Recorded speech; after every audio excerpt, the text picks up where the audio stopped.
Welcome back to Click Academics. In today's video, I'm going to be teaching you guys how to solve this exponential equation.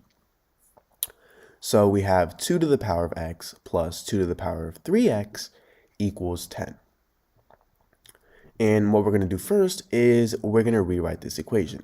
We're going to write this as 2 to the power of x plus 2 to the power of x to the power of 3. Because remember, when we have something like this is equal to x times 3. We multiply the exponents, so we're simply reversing that. And this equals 10.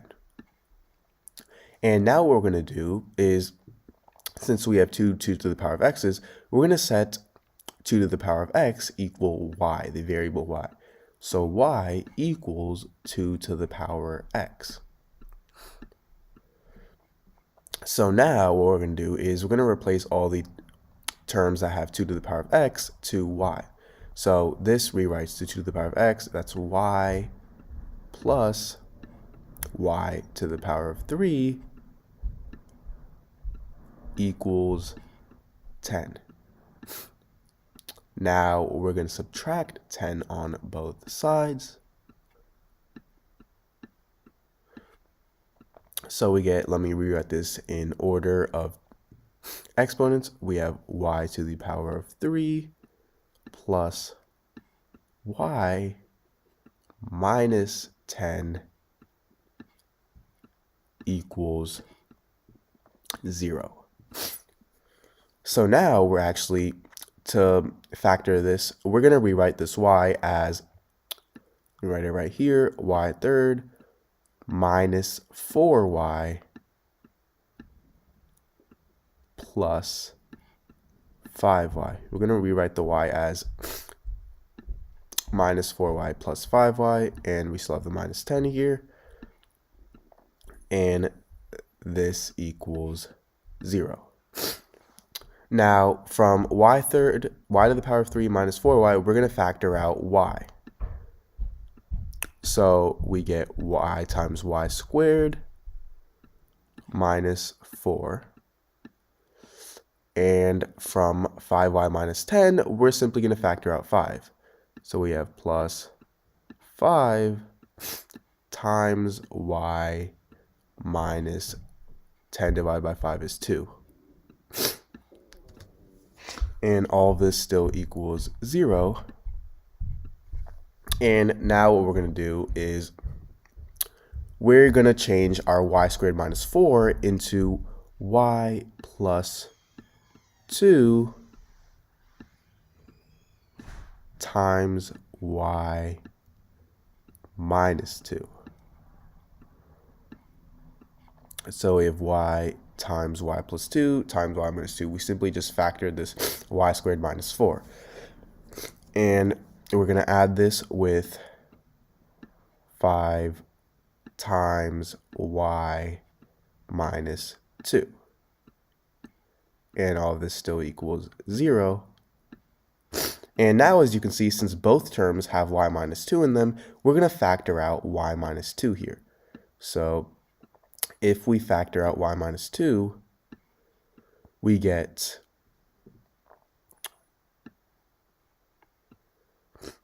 y times y plus 2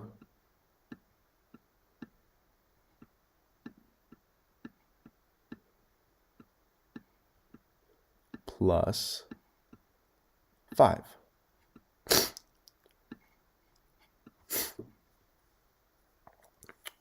And all of this still equals 0. Sorry. And now we've created two equations. We have y minus 2 equals 0 and y times y plus 2 plus 5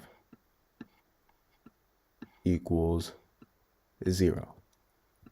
Now let's solve our first one here. This one is really simple. We simply add 2 on both sides to isolate y, and we get y is equal to 0 plus 2 is 2, so y is equal to 0 plus 2. And our next solution, well, let's first start by distributing our y here to y plus 2.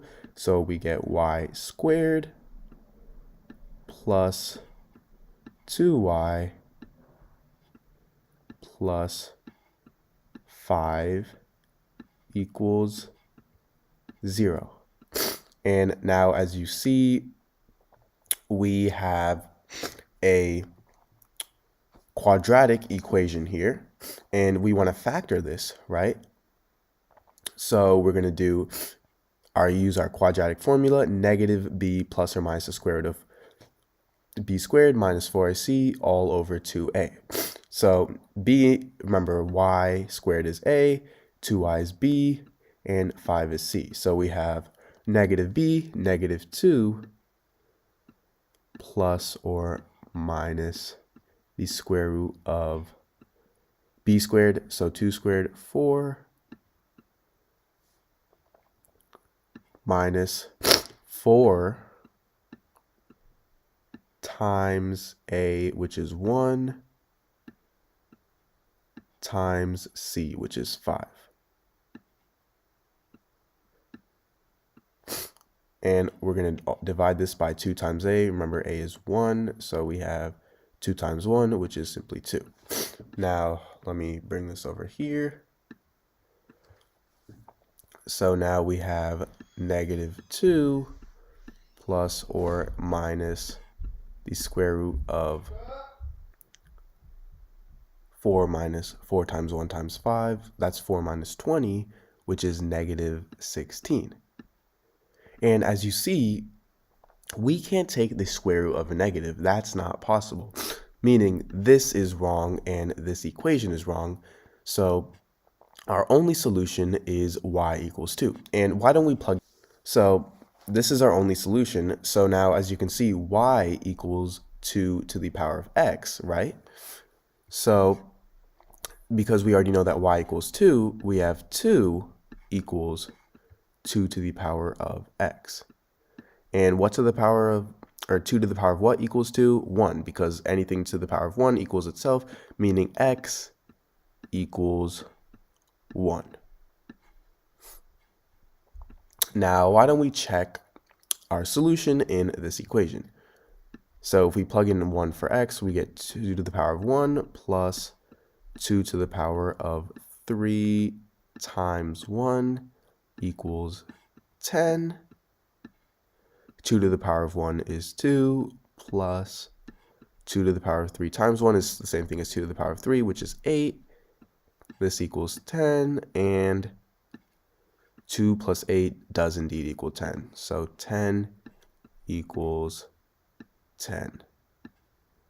And this is right. So our solution here, x equals 1, is right.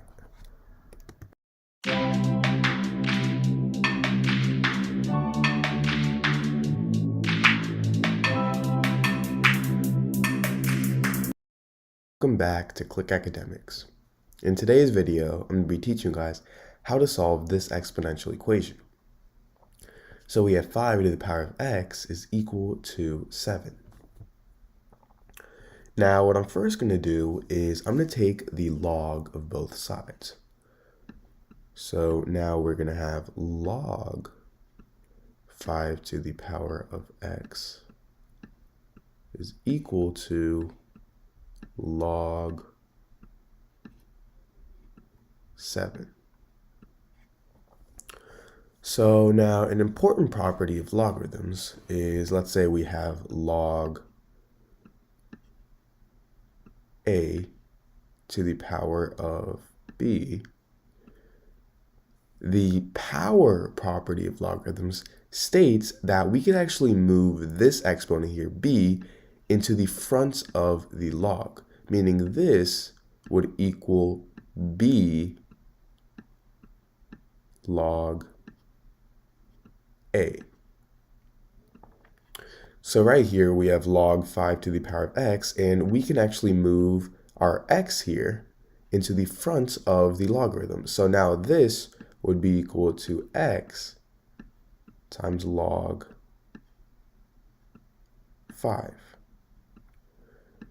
And this is equal to log 7. Now, I actually want to isolate x because that's the thing we want to find the value of. So I'm going to divide by log 5 on both sides to get rid of the log on this side and to move it to the right side.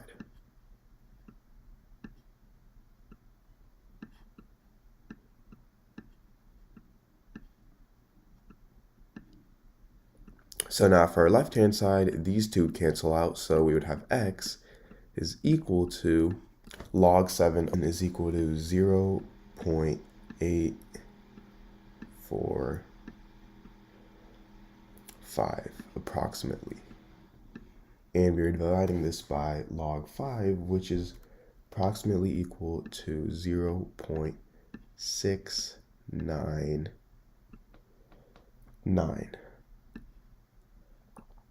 So now the answer for this, x would approximately equal 1.209. So this is our answer.